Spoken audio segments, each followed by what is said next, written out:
हाय friends, Vasani sir chemistry YouTube channel में आपનું हार्दिक स्वागत है। मारा वीडियो ने लाइक करी અને સબસ્ક્રાઇબ કરવાનું ભૂલશો નહીં। આજે હું આપને પરીક્ષા માટે મોસ્ટ આઈએમપી પ્રશ્ન ભણાવવા જઈ રહ્યો છું, રાઉલ્ટનો નિયમ। પણ મિત્રો, આ ચેપ્ટરમાં જુદા જુદા ત્રણ પ્રકારના દ્રાવણો માટે રાઉલ્ટના ત્રણ નિયમો આવશે।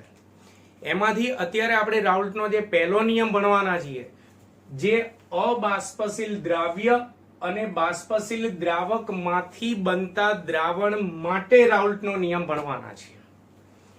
અબાષ્પશીલ દ્રાવ્ય એટલે યાદ રાખજો, ગમે ત્યાં હું અબાષ્પશીલ બોલું એટલે ઘન સમજવાનું, એટલે ઘન દ્રાવ્ય, અને બાષ્પશીલ બોલું એટલે પ્રવાહી સમજવાનું, એટલે કે પ્રવાહી દ્રાવક માંથી બનતા દ્રાવણ માટે આપણે રાઉલ્ટનો નિયમ ભણવાનો છે। દાખલા તરીકે મીઠાનું જલીય દ્રાવણ, ખાંડનું જલીય દ્રાવણ, આવા દ્રાવણો માટે આપણે રાઉલ્ટનો નિયમ ભણવાના છીએ। હવે રાઉલ્ટનો નિયમ ભણતા પહેલા આપણે બે શબ્દો વચ્ચેનો ભેદ સ્પષ્ટ કરી લઈએ। દ્રાવણના બાષ્પ દબાણમાં થતો ઘટાડો અને દ્રાવણના બાષ્પ દબાણમાં થતો સાપેક્ષ ઘટાડો, સાપેક્ષ ઘટાડો, આ બંને વચ્ચે ફરક શું? પેલા બંને વચ્ચેનો ડિફરન્સ જોઈએ, પછી આપણે આ નિયમ ભણીશું। સૌથી પહેલા તો ધારો કે મેં કોઈ એક પ્રવાહી શુદ્ધ દ્રાવક લીધો છે। પ્રવાહી દ્રાવક એટલે બાષ્પશીલ દ્રાવક, આ એમાંથી બનતી બાષ્પ છે।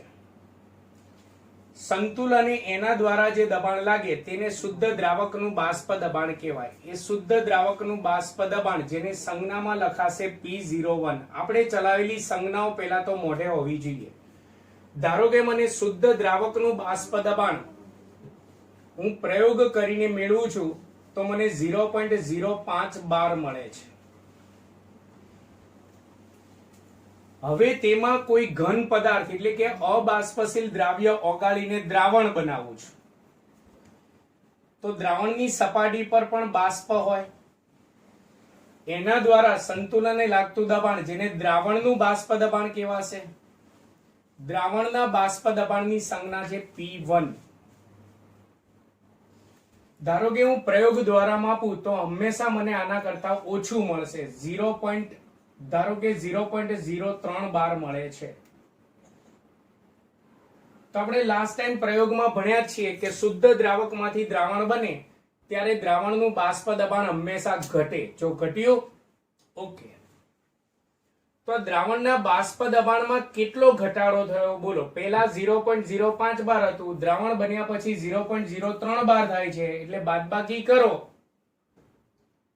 તો શુદ્ધ દ્રાવકના બાષ્પ દબાણ P1 માંથી દ્રાવણનું બાષ્પ દબાણ P1 બાદ કરો, એટલે કે 0.05 માંથી 0.03 બાદ કરો, એટલે દ્રાવણના બાષ્પ દબાણમાં થતો ઘટાડો 0.02 બાર મળે। આ ઘટાડો સમજાયો। પણ રાઉલ્ટના નિયમમાં દ્રાવણના બાષ્પ દબાણમાં થતો સાપેક્ષ ઘટાડો આવશે। માત્ર ઘટાડો ગયે તો P01 માંથી P1 બાદ કરવાનું, પણ સાપેક્ષ ઘટાડો શોધવો હોય તો P01 માઇનસ P1 ભાગ્યા P01 કરવાનું, એટલે કે 0.05 માઇનસ 0.03 ભાગ્યા 0.05 કરવાનું, એટલે તમને દ્રાવણના બાષ્પ દબાણમાં થતો સાપેક્ષ ઘટાડો મળશે। આ ઘટાડો અને સાપેક્ષ ઘટાડો શું કહેવાય તે બંને વચ્ચેનો ભેદ સ્પષ્ટ કર્યો। મિત્રો, રાઉલ્ટના નિયમમાં આપણે સાપેક્ષ ઘટાડો આવશે, દ્રાવણના બાષ્પ દબાણમાં થતો ઘટાડો નહીં આવે। આપણે સાપેક્ષ ઘટાડો ભણવાના આવશે। તો ચલો હવે નિયમ શરૂ કરીએ। અબાષ્પશીલ દ્રાવ્યને બાષ્પશીલ દ્રાવકમાં, અબાષ્પશીલ દ્રાવ્યને બાષ્પશીલ દ્રાવકમાં એટલે કે ઘન દ્રાવ્યને પ્રવાહી દ્રાવકમાં ઓગાળીને મંદ અને આદર્શ દ્રાવણ બનાવવામાં આવે ત્યારે, એટલે કે આપણું દ્રાવણ મંદ હોવું જોઈએ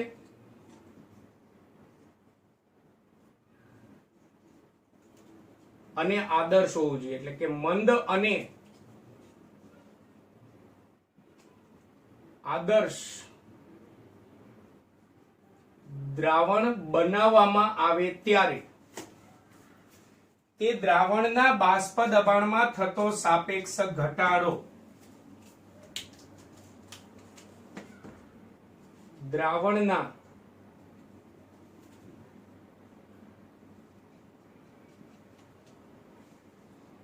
બાષ્પ દબાણમાં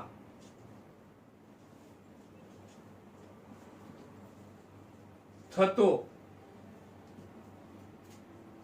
સાપેક્ષ ઘટાડો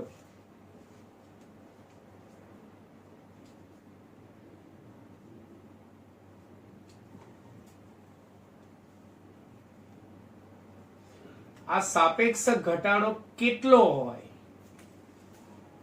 તેનો અભ્યાસ રાઉલ્ટે કરી અને નિયમ રજૂ કરે. તો આપણે પેલા એ સાપેક્ષ ઘટાડાનું મૂલ્ય કેટલું એ સમજીએ, પછી નિયમ બોલું છું. ધારો કે આ મંદ અને આદર્શ દ્રાવણ બન્યું, તેમાં દ્રાવ્યના મોલ અંશ, દ્રાવ્ય માટે યાદ રાખજો 2 વાળી સંજ્ઞા અને દ્રાવક માટે 1 વાળી સંજ્ઞા હોય. ધારો કે તેમાં દ્રાવ્યના મોલ અંશ આપણા દ્રાવણમાં 0.02 છે, મોલ અંશ એકમ રહી છે. તો જો આપણા દ્રાવણમાં 0.02 મોલ અંશ જેટલો દ્રાવ્ય હોય તો આવા દ્રાવણના બાષ્પ દબાણમાં થતો સાપેક્ષ ઘટાડો 0.02 બાર હોય. જો આવા દ્રાવણમાં દ્રાવ્યના મોલ અંશ 0.03 મોલ અંશ હોય તો સાપેક્ષ ઘટાડો 0.03 બાર હોય. જો દ્રાવ્યના મોલ અંશ 0.04 હોય તો સાપેક્ષ ઘટાડો 0.04 બાર હોય. એટલે એનો મતલબ કે આ સાપેક્ષ ઘટાડાનું મૂલ્ય તેમાં રહેલા દ્રાવ્યના મોલ અંશ જેટલું જ હોય. એટલે સાપેક્ષ ઘટાડાનું મૂલ્ય તેમાં રહેલા દ્રાવ્યના મોલ અંશ જેટલું હોય. દ્રાવ્યના મોલ અંશના સમપ્રમાણમાં હોય એવું નથી બોલ્યો.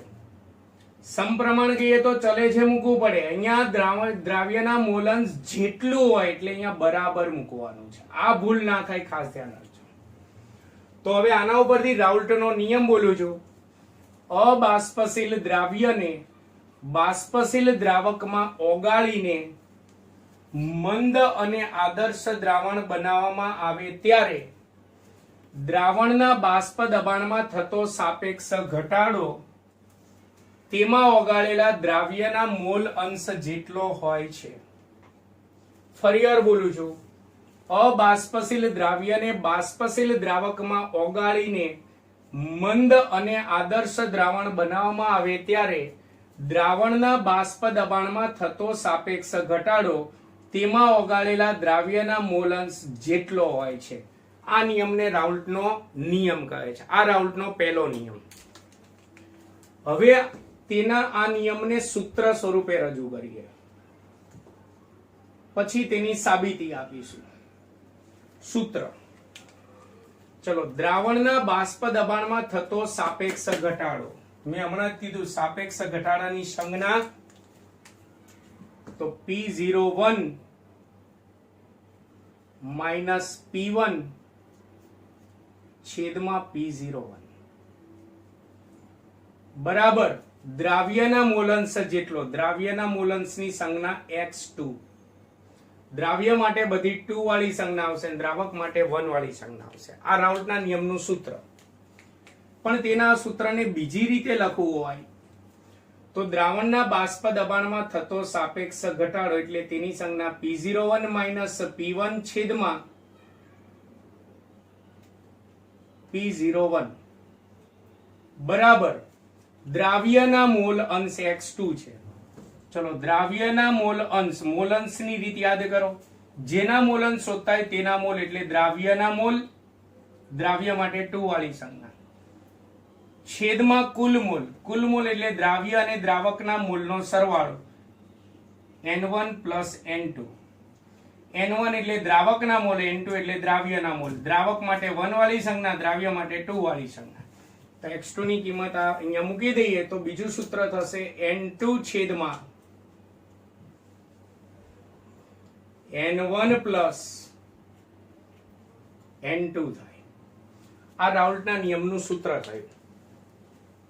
હવે તેના નિયમની સાબિતી આપીએ કે શા માટે ઘટાડો એ દ્રાવ્યના મોલન્સ જેટલો જ હોય છે, સાપેક્ષ ઘટાડો.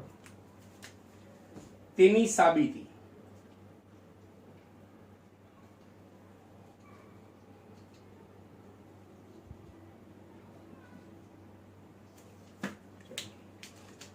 સાબિતીની અંદર પહેલો મુદ્દો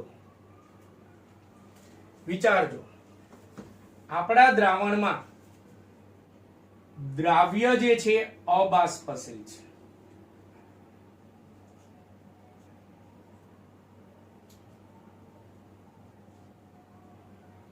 જ્યારે દ્રાવક બાષ્પશીલ છે. અબાષ્પશીલ માંથી કદી બાષ્પ ન બને, બાષ્પશીલ માંથી બાષ્પ બને. એટલે એનો અર્થ એવો થયો કે અહીં આ જે દ્રાવણનું બાષ્પ દબાણ મળે છે એ કોના લીધે મળે છે?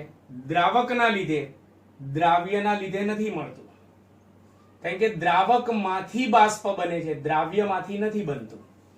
એટલે સાબિતીની અંદર તો પહેલા તો અબાષ્પશીલ દ્રાવ્યને બાષ્પશીલ દ્રાવકમાં ઓગાળીને દ્રાવણ બનાવવામાં આવે ત્યારે આવા દ્રાવણનું બાષ્પ દબાણ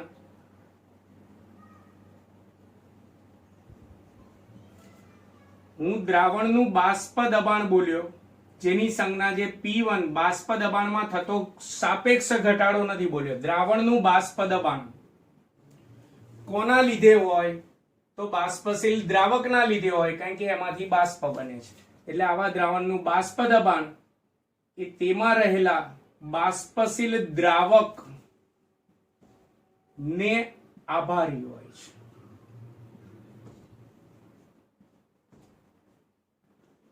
આવો અભ્યાસ કર્યા બાદ રાઉલ્ટે આવા દ્રાવણ માટે એક સામાન્ય નિયમ રજૂ કર્યો. તો એ રાઉલ્ટનો સામાન્ય નિયમ, ચલો આ એનો મુખ્ય નિયમ છે. આ નિયમની સાબિતી આપવા માટે તેણે સામાન્ય નિયમ રજૂ કર્યો. તો આપણે પહેલા એનો સામાન્ય નિયમ જોઈએ અને આ સામાન્ય નિયમ પરથી આ નિયમની સાબિતી આપીશું. હવે અહીં દ્રાવ્યમાંથી તો બાષ્પ બનશે નહીં. બાષ્પ માત્ર શામાંથી બનશે? દ્રાવકમાંથી. તો આપણે માત્ર દ્રાવણમાં રહેલા દ્રાવકના મોલન્સને ધ્યાનમાં લઈશું, દ્રાવ્યના મોલન્સને ધ્યાનમાં લઈશું નહીં. ચલો, દ્રાવકમાંથી બાષ્પ બનવાની છે એટલે જેમ દ્રાવકના આ મોલન્સ x1 વધારે હશે તો વધુ બાષ્પ બનશે, તો દ્રાવણનું બાષ્પ દબાણ વધારે રહેશે. અને જો દ્રાવકના મોલન્સ અંદર ઓછા હશે તો ઓછી બાષ્પ બનશે, તો દ્રાવણનું બાષ્પ દબાણ ઓછું રહેશે. તો એનો મતલબ કે આવા દ્રાવણનું બાષ્પ દબાણ જે છે એ એની અંદર દ્રાવ્ય અને દ્રાવક બંને છે, એમાંથી ફક્ત દ્રાવકના મોલ અંશ x1 ના સમપ્રમાણમાં થાય. કારણ કે દ્રાવકના મોલંશ વધુ તો દ્રાવણનું બાષ્પ દબાણ વધુ, દ્રાવકના મોલંશ ઓછા તો દ્રાવણનું બાષ્પ દબાણ ઓછું. દ્રાવ્ય તો અબાષ્પશીલ છે એટલે સામાન્ય નિયમ કે આવા દ્રાવણનું બાષ્પ દબાણ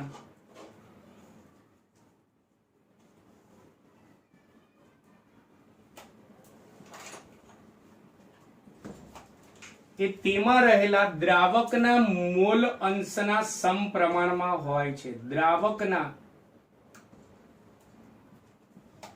મોલ અંશના સમપ્રમાણમાં હોય છે. આ રાઉલ્ટનો સામાન્ય નિયમ થયો. મુખ્ય નિયમ અને સામાન્ય નિયમમાં ડિફરન્સ જોજો, ભેગું ના થઈ જાય. અહીંયા દ્રાવણના બાષ્પ દબાણમાં થતો સાપેક્ષ ઘટાડો, જ્યારે અહીંયા દ્રાવણનું બાષ્પ દબાણ છે. બીજું, અહીં દ્રાવ્યના મોલંશ જેટલો હોય છે એમ બોલું છે, અહીં દ્રાવકના મોલંશના સમપ્રમાણમાં હોય છે બોલું છું. તો સામાન્ય નિયમ બોલું છું, અબાષ્પશીલ દ્રાવ્યને બાષ્પશીલ દ્રાવકમાં ઓગાળીને દ્રાવણ બનાવવામાં આવે ત્યારે આવા દ્રાવણનું બાષ્પ દબાણ તેમાં રહેલા દ્રાવકના મોલંશના સમપ્રમાણમાં હોય છે. જેને ગાણિતિક રીતે લખવું હોય તો દ્રાવણનું બાષ્પ દબાણ જેની સંજ્ઞા છે P1 ચલે છે દ્રાવકના મોલંશ x1, દ્રાવક માટે 1 વાળી સંજ્ઞા. ચલે છે ની નિશાની દૂર કરવી હોય તો બરાબર અચળાંક મૂકવો પડે. તો P1 બરાબર રાઉલ્ટે પોતાના સૂત્રમાં અચળાંક તરીકે આ દ્રાવણ બનતા પહેલા શુદ્ધ દ્રાવક હોય ત્યારના બાષ્પ દબાણ P01 ને અચળાંક તરીકે લીધેલ છે. શા માટે હમણાં આલેખ દ્વારા હું સ્પષ્ટ કરું છું. એટલે અહીંયા અચળાંક તરીકે બરાબર P01. આ રાઉલ્ટના સામાન્ય નિયમનું ગાણિતિક સ્વરૂપ થયું. જ્યાં ખાસ યાદ રાખજો, જ્યાં P01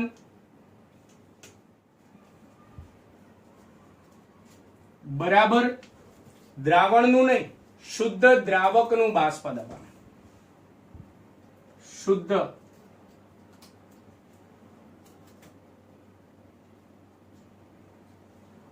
દ્રાવકનું બાષ્પ દબાણ. હવે પહેલું તો અહીં અચળાંક તરીકે P01 શા માટે મૂક્યું છે? તો એના સામાન્ય નિયમનું ગાણિતિક સ્વરૂપ એનો આલેખ દ્વારા સમજીએ અને આલેખ દ્વારા સમજીએ કે અહીં આપણે અચળાંક P01 કેમ લીધો છે. તો અહીં આલેખ દ્રાવણનું બાષ્પ દબાણ P1 વિરુદ્ધ દ્રાવકના મોલંશ x1 નો આલેખ દોરીશું. y અક્ષ ઉપર દ્રાવણનું બાષ્પ દબાણ P1 ના મૂલ્યો લઈશું. x અક્ષ ઉપર દ્રાવકના મોલંશ x1 ના મૂલ્યો લઈશું.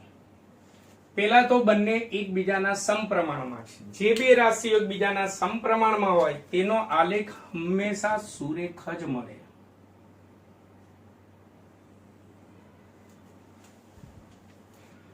હવે અહીં મોલ અંશ દ્રાવકના મોલ અંશ અહીં 0 મૂલ્ય લઈએ. જેમ જેમ તમે x અક્ષ ઉપર આગળ જાઓ 0 છે, 0.1, 0.2, 0.3, 0.4 એમ આગળ જાઓ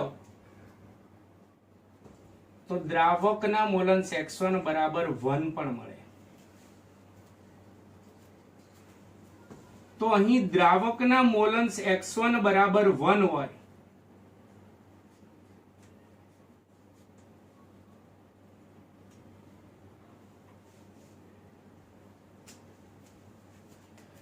ત્યારે અહીં દ્રાવણનું બાષ્પ દબાણનું મૂલ્ય કેટલું થાય? ફરી એકવાર, દ્રાવકના મોલંશનું મૂલ્ય x1 બરાબર 1 હોય તો ત્યારે તેવા દ્રાવણનું બાષ્પ દબાણ P1 નું મૂલ્ય કેટલું થાય? તો અહીંયા થોડું ડીપમાં સમજજો. આપણું દ્રાવણ છે જેમાં દ્રાવ્ય પણ છે એના દ્રાવક પણ છે, એના મોલંશ 1 છે. તો દ્રાવ્યના મોલંશ x2 બરાબર 0 થાય. કેમ? આપણે ભણી ગયા છે દ્રાવણમાં બધા ઘટકોના મોલંશનો સરવાળો 1 હોય. તો ડીપમાં વિચારજો કે આપણા દ્રાવણમાં દ્રાવકના મોલંશ 1 છે તો દ્રાવ્યના મોલંશ 0 થયા. તો એનો મતલબ આપણા દ્રાવણની અંદર દ્રાવ્ય છે જ નહીં. તો માત્ર છે શું? શુદ્ધ દ્રાવક છે. શુદ્ધ દ્રાવક છે તો એનું બાષ્પ દબાણ કેટલું હોય? P01 હોય. એટલે અહીં જ્યારે દ્રાવકના મોલંશ x1 બરાબર 1 હોય ત્યારે તેવા દ્રાવણનું બાષ્પ દબાણ P01 જેટલું થાય. કેમ? ફરી એકવાર, દ્રાવકના મોલંશ 1 હોય તો તેમાં દ્રાવ્યના મોલંશ 0 હોય. દ્રાવ્યના મોલંશ 0 હોય તો એનો મતલબ તેવા દ્રાવણમાં દ્રાવ્ય છે જ નહીં. તેની અંદર માત્ર શુદ્ધ દ્રાવક જ થયો, દ્રાવ્ય છે જ નહીં, શુદ્ધ દ્રાવક થયો. તો તેનું બાષ્પ દબાણ કેટલું હોય? P01 જેટલું હોય. એટલે અહીંયા અચળાંક તરીકે P01 મૂકેલ છે. જો અહીંયા x1 બરાબર 1 હોય તો દ્રાવણનું બાષ્પ દબાણ P1 બરાબર P01 જેટલું થાય. તો આ રાઉલ્ટનો સામાન્ય નિયમ, તેનું ગાણિતિક સ્વરૂપ અને તેનો આલેખ. હવે એના આ સામાન્ય નિયમ પરથી તેના મુખ્ય નિયમની આપણે સાબિતી આપીશું. ચલો સાબિતીની અંદર હવે ખાસ ધ્યાન રાખજો, ગાણિતિક સ્ટેપ આવે છે. તેના સામાન્ય નિયમમાં P01 છે, ગુણાકારમાં સામે જાય તો ભાગાકારમાં લઈ લઈએ. તો માટે P1 છેદમાં P01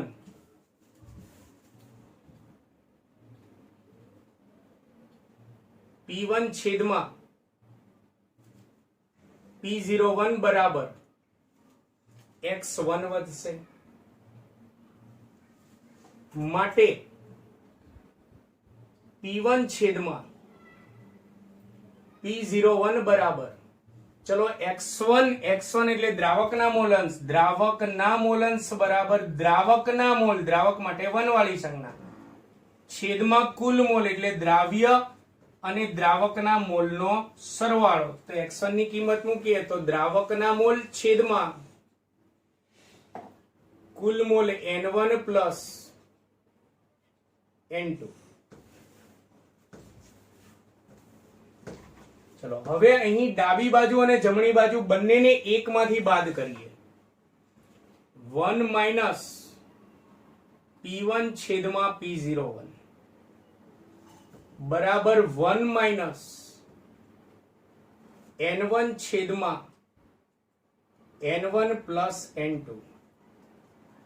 બંનેને એકમાંથી બાદ કર્યા. લસા લો, અહીં P01 લસા આવે તો અહીંયા ગુણાકારમાં જતો રહેશે એટલે અંશમાં થશે P01 માઇનસ P1 છેદમાં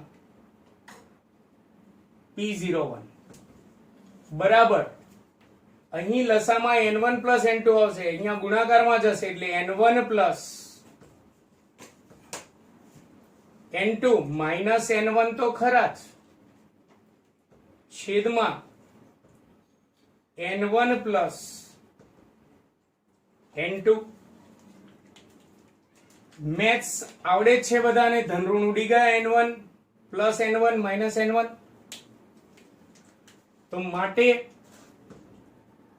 ડાબી બાજુ જો P01 માઇનસ P1 છેદમાં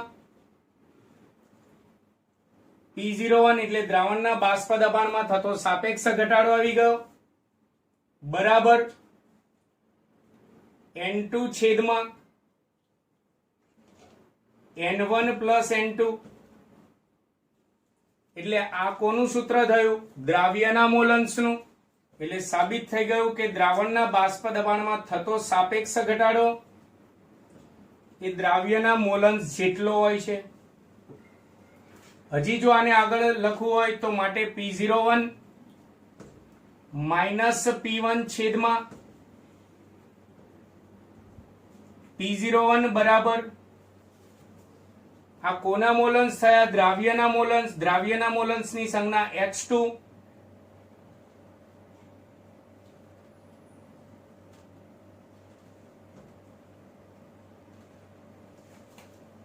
તો આ રાઉલ્ટનો નિયમ અને તેની સાબિતી.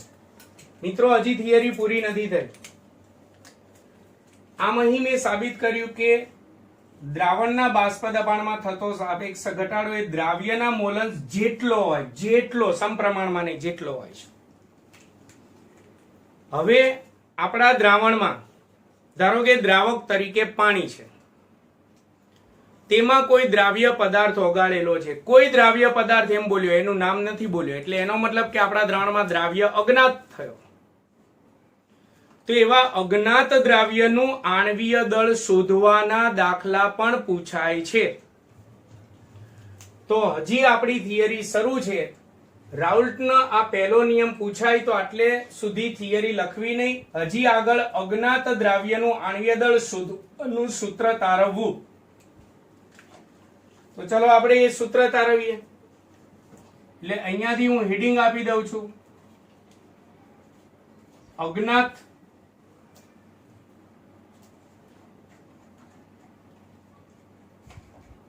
દ્રાવ્યનું આણ્વીય દળ. અજ્ઞાત દ્રાવ્ય એટલે દ્રાવણમાં દ્રાવ્ય પદાર્થ કયો ઓગાળેલો છે આપણે જાણતા નથી અને એનું આણ્વીય દળ શોધવું છે, એનું સૂત્ર તારવવું છે. તો સૌથી પહેલા તો આપણે આ રાઉલ્ટના નિયમમાં સ્પષ્ટ લખેલું છે કે આ નિયમ ફક્ત અતિ મંદ દ્રાવણ માટે લાગુ પડે ને અતિ મંદ દ્રાવણો માટે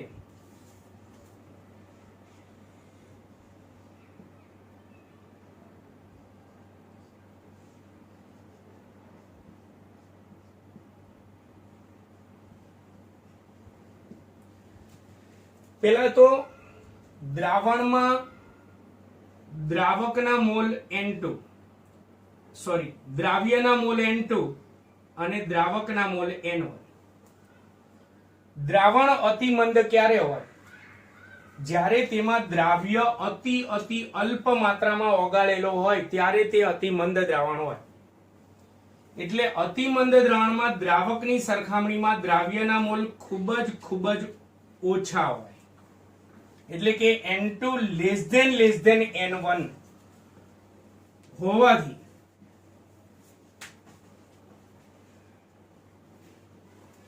આપણે રાઉલ્ટના નિયમના સૂત્રમાં છેદમાં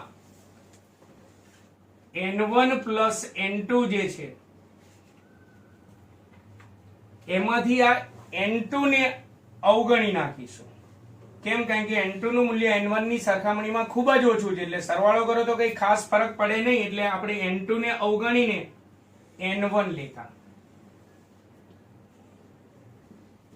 તો આપણે અજ્ઞાત દ્રાવ્યનું આણ્વીય દળ શોધવા માટે આપણે રાઉલ્ટના નિયમના સૂત્રમાં છેદમાં N2 ની અવગણના કરીએ.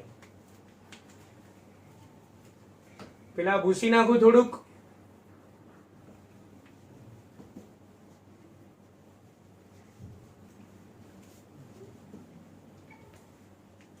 ચલો N2 ની અવગણના કરીએ તો આપણું સૂત્ર થશે P01 માઇનસ P1 છેદમાં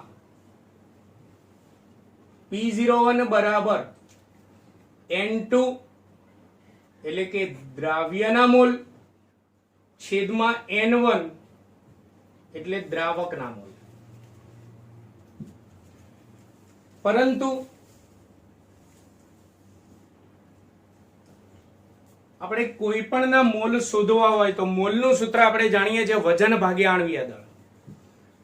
ખાસ ધ્યાન રાખજો, દ્રાવ્ય માટે 2 વાળી સંજ્ઞા છે અને દ્રાવક માટે 1 વાળી સંજ્ઞા છે. તો પહેલા તો દ્રાવ્યના મોલ બરાબર દ્રાવ્યનું વજન W2 છેદમાં દ્રાવ્યનું આણ્વીય દળ M2. વજનને W કહેવાય, આણ્વીય દળને કેપિટલ M કહેવાય. દ્રાવ્ય માટે છે એટલે 2 તથા દ્રાવકના મોલ બરાબર દ્રાવકનું વજન W1 દ્રાવક માટે 1 વાળી સંજ્ઞા છેદમાં દ્રાવકનું આણ્વીય દળ M1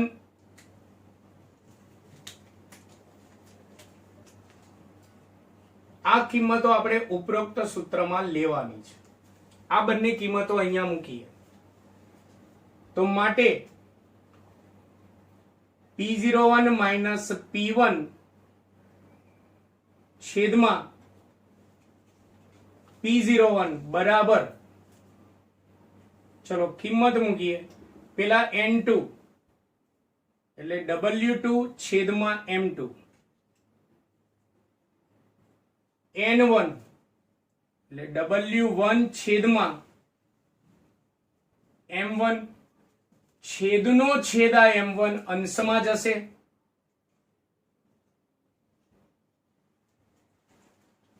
તો જ્યારે આપણને દાખલામાં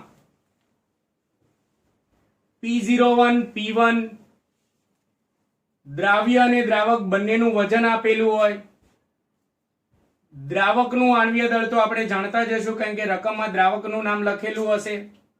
દ્રાવ્યનું નામ નહીં લખ્યું એટલે એનું નામ ના જાણતા એટલે એનું આણ્વીય દળ આપણે જાણી શકીએ નહીં. તો આપણે આ સૂત્રની મદદથી આ બધાની કિંમતો મૂકીને M2 ને સૂત્રનો કરતા બનાવો તો અજ્ઞાત દ્રાવ્યનું આણ્વીય દળ મળી જાય. એટલે આપણે અજ્ઞાત દ્રાવ્યનું આણ્વીય દળ શોધવાનો દાખલો પૂછાય બાષ્પ દબાણનો, તો ત્યારે આપણે આ રાઉલ્ટના નિયમ પરથી આ જે સૂત્ર તાર્યું એનો ઉપયોગ કરીશું. આમાંથી M2 ને સૂત્રનો કરતા બનાવી અજ્ઞાત દ્રાવ્યનું આણ્વીય દળ શોધી નાખવાના, અને આવા દાખલામાં બાકીની બધી સંજ્ઞાઓ છે એની કિંમતો આપણને રકમમાં આપેલી હોય.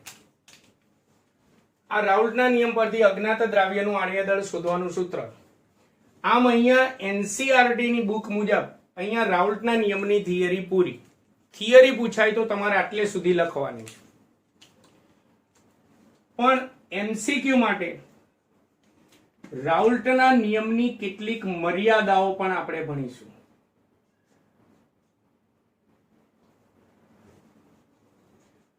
થિયરી પૂછાય તો તમારે મર્યાદાઓ લખવાની જરૂર નથી. આ MCQ માટે તેના નિયમની મર્યાદાઓ મોઢે કરવાની છે. ચલો એની મર્યાદાઓ જોઈએ. પહેલી જ મર્યાદા, આપણે નિયમમાં સ્પષ્ટ લખ્યું જ છે કે મંદ અને આદર્શ દ્રાવણ બનાવવામાં આવે ત્યારે, એટલે એનો મતલબ કે રાઉલ્ટનો નિયમ એ મંદ અને આદર્શ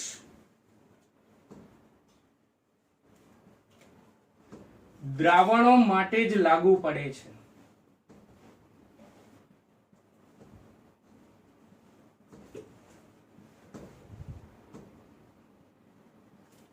મંદ અને આદર્શ દ્રાવણો માટે જ લાગુ પડે છે. આદર્શ દ્રાવણો શું કહેવાય? તો આગળ જતા આપણે આ ચેપ્ટરમાં આદર્શ દ્રાવણ, બિન આદર્શ દ્રાવણ ઉદાહરણ સાથે ભણવાના છે. ચલો પછી બીજી મર્યાદા, જ્યારે દ્રાવણને મંદ કરવામાં આવે ત્યારે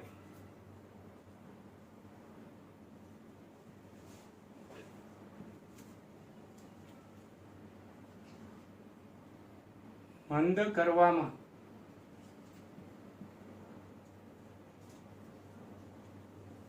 આવે ત્યારે ઉષ્મા ઉત્પન્ન પણ ન થવી જોઈએ કે ઉષ્માનું શોષણ પણ ન થવું જોઈએ, એટલે કે ઉષ્માનો ફેરફાર શૂન્ય થવો જોઈએ. એટલે થર્મોડાયનેમિક્સ મુજબ કહીએ તો ડેલ્ટા H એન્થાલ્પી ફેરફાર 0 હોવો જોઈએ, તો જ એવા દ્રાવણ માટે રાઉલ્ટનો નિયમ લાગુ પડે છે.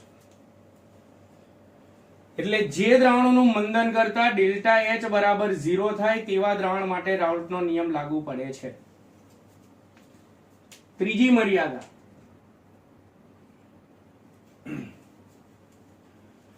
જો દ્રાવણમાં દ્રાવ્ય અને દ્રાવક બંને પ્રવાહી હોય, જો દ્રાવણમાં દ્રાવ્ય અને દ્રાવક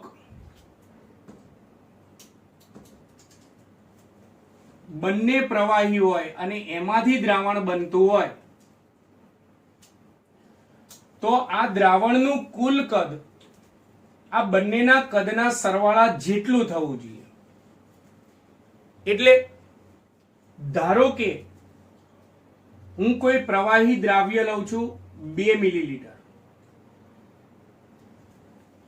પ્રવાહી દ્રાવક લઉં છું 150 મિલીલીટર. આ બંનેને મિશ્ર કરી દ્રાવણ બનાવું તો દ્રાવણનું કુલ કદ 150 વત્તા 2 બંનેના કદના સરવાળા જેટલું થાય, તો આવા દ્રાવણ માટે જ રાઉલ્ટનો નિયમ લાગુ પડે છે. એટલે એનો મતલબ દ્રાવણ બને ત્યારે તેના કદમાં ફેરફાર થવો ના જોઈએ, એટલે કે આવા દ્રાવણ માટે કદનો ફેરફાર ડેલ્ટા V બરાબર 0 થયો કહેવાય. આવા દ્રાવણ માટે રાઉલ્ટનો નિયમ લાગુ પડે છે. પછી ચોથું, દ્રાવણમાં દ્રાવ્યનું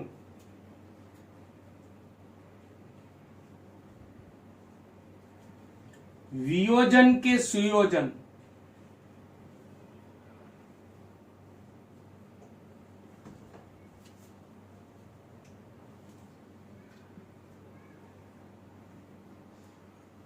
થતું ન હોય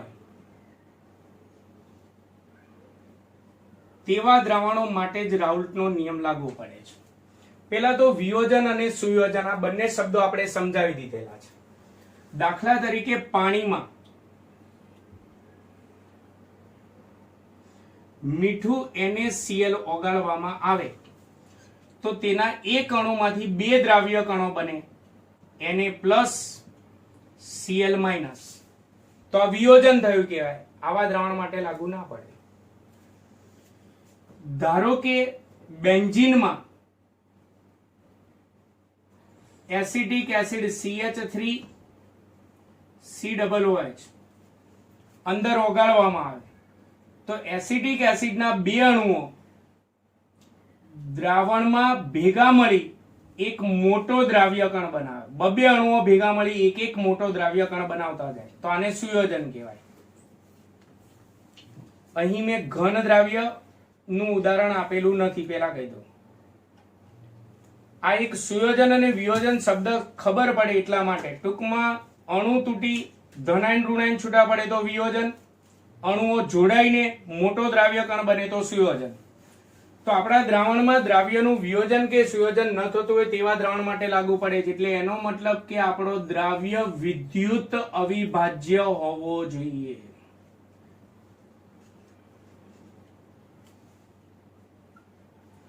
વિદ્યુત અવિભાજ્ય દ્રાવ્ય ધરાવતા દ્રાવણ માટે જ આ નિયમ લાગુ પડે છે. અને મિત્રો આ ચેપ્ટરમાં ખાસ વિદ્યુત અવિભાજ્ય દ્રાવ્યમાં તમારે 3 પદાર્થો ખાસ યાદ રાખજો: ખાંડ, યુરિયા અને ગ્લુકોઝ. આ 3 પદાર્થો વિદ્યુત અવિભાજ્ય પદાર્થમાં ખાસ યાદ રાખવાના, કારણ કે આને જ્યારે પાણીમાં નાખો ત્યારે તેનું વિયોજન પણ ના થાય, સુયોજન પણ ના થાય, એટલે તે વિદ્યુત અવિભાજ્ય દ્રાવ્ય છે.